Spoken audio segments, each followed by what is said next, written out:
Bom dia, pessoal. Como vocês estão? Hoje vamos finalizar a apostila, mas iremos falar sobre a prosa de Machado de Assis, que contempla o módulo 6, correspondente à junção do conteúdo do módulo 3, que já foi abordado em sala de aula. Vamos lá.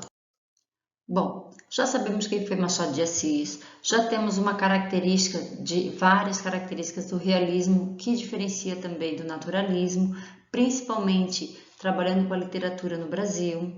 Já abordamos algumas características voltadas exclusivamente a Machado de Assis.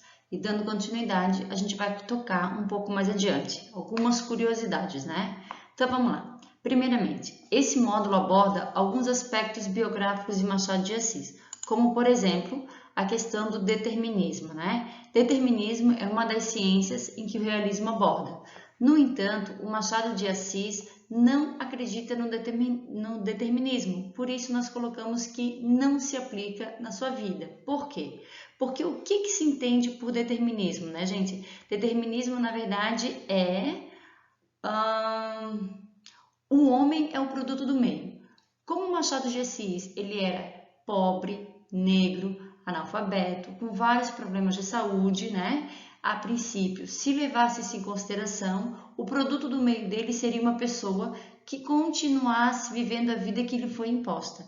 Mas ele quis voltar, ele quis dar uma volta em tudo isso daí. Então ele foi, mesmo sendo autodidata, se alfabetizou sozinho, aprendeu sozinho, ele conseguiu se tornar o maior escritor da literatura brasileira.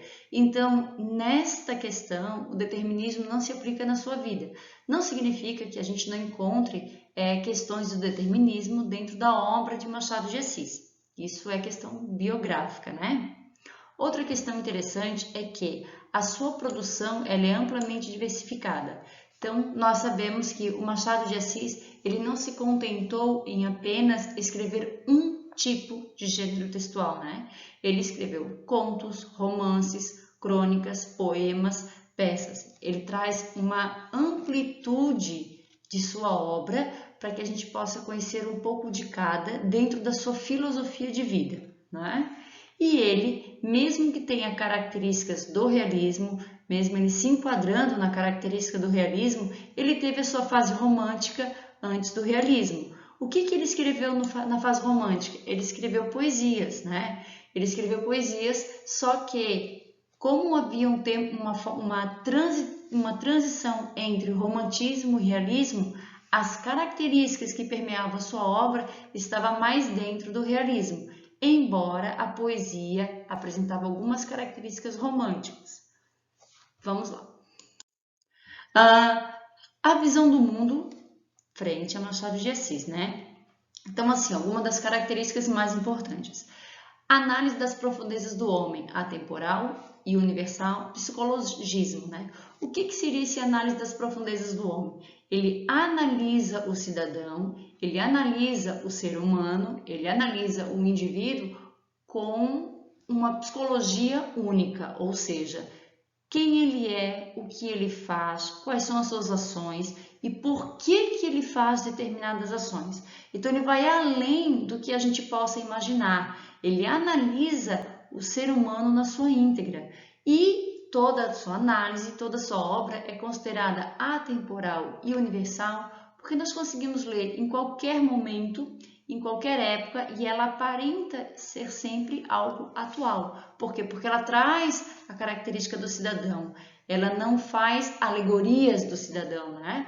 Ela incorpora, os personagens dele incorporam como realmente a vida é, como realmente as pessoas são, né? E aí, dando continuidade, a gente pode abordar a questão de que existe uma observação do interior para o exterior. Então, nós costumamos dizer que muitas pessoas avaliam o ser humano pelo lado exterior, né? O corpo, o físico, mas Machado de Assis ele aborda o lado interior. Ele traz a beleza do ser humano, ele traz a agressão do ser humano, ele traz aspectos positivos, aspectos negativos, independente da situação, né?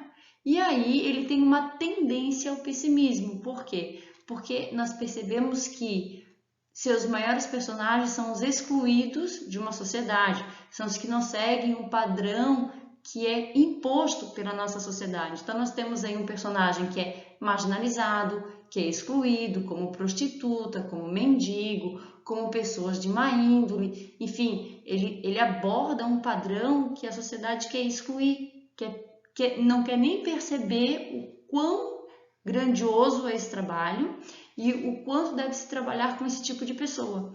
Então, ele aborda isso daí e é claro que ele carrega o ato pessimista dentro das suas características de personagens, né? Mas mesmo ele trazendo o pessimismo, o Machado de Assis tem uma peculiaridade muito forte, que é a questão do humor, do deboche e da ironia. Nós só vamos entender essas 3 características marcantes de Machado de Assis através de uma boa leitura, né? Ele tem uma ironia sutil, mas é importante entender o porquê dessa ironia. E aí isso vincula a questão do racionalismo. É uma análise fria que leva à desconstrução de modelos e expectativas. O que seria essa desconstrução? A partir do momento que eu construo um ser humano e que eu aprendo a conhecê-lo não como eu construí, eu vou desconstruir o indivíduo que eu pensei que assim fosse. Então, ele vai racionalmente fazendo com que a gente pense como é o ser humano e que a gente aceite, independente de estilo, de vivência, de características, mas é a ideia de desconstruir aquele modelo que a sociedade impõe para que a gente entenda como o cidadão deveria de ser para o cidadão da forma que ele é, ok? Então, assim, ó, além disso, tem um processo narrativo em todas as suas obras. Então, como nós trabalhamos, né? Análise psicológica, arquiteto de personalidade, ou seja, ele aborda a personalidade do indivíduo. O gosto pela alinearidade, né? Palavrinha chata de falar. Então, assim, ó, isso é uma grande característica de Machado de Assis, né? Ele gosta de ser alinear, ele gosta de fugir dos padrões impostos, né? Então, a obra dele não segue todas as características de uma narrativa, né?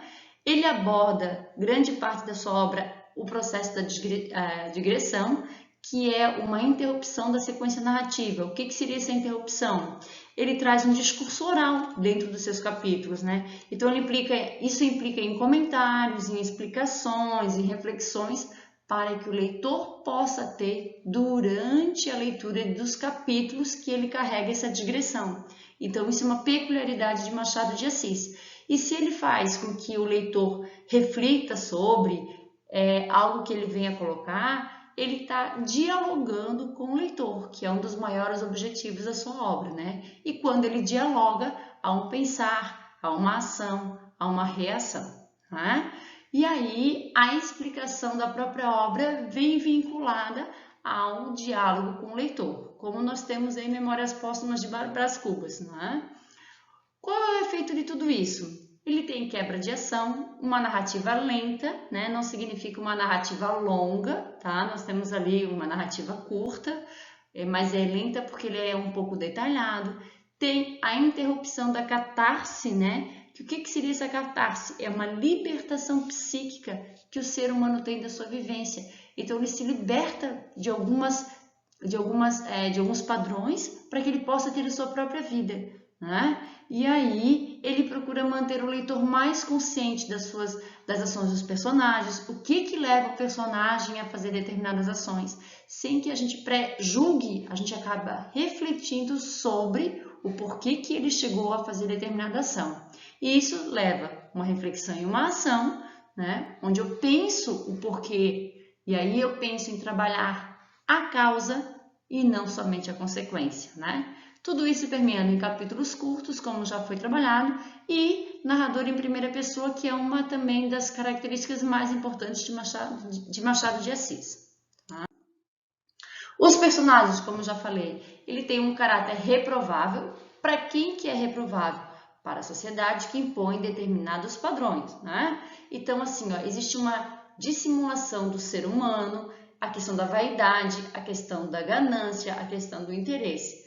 Na visão de Machado de Assis, as pessoas não fazem nenhuma ação, né, por prazer, elas fazem por um interesse, elas esperam sempre receber algo em troca, elas cobram de alguma forma o que foi feito. Então, todas as ações que o ser humano comete durante a sua vida, ele tem um interesse por trás. E aí tem uma grande crítica às instituições, né? Igreja, casamento, família, amigos, tudo que permeia por um relacionamento há um interesse, tá?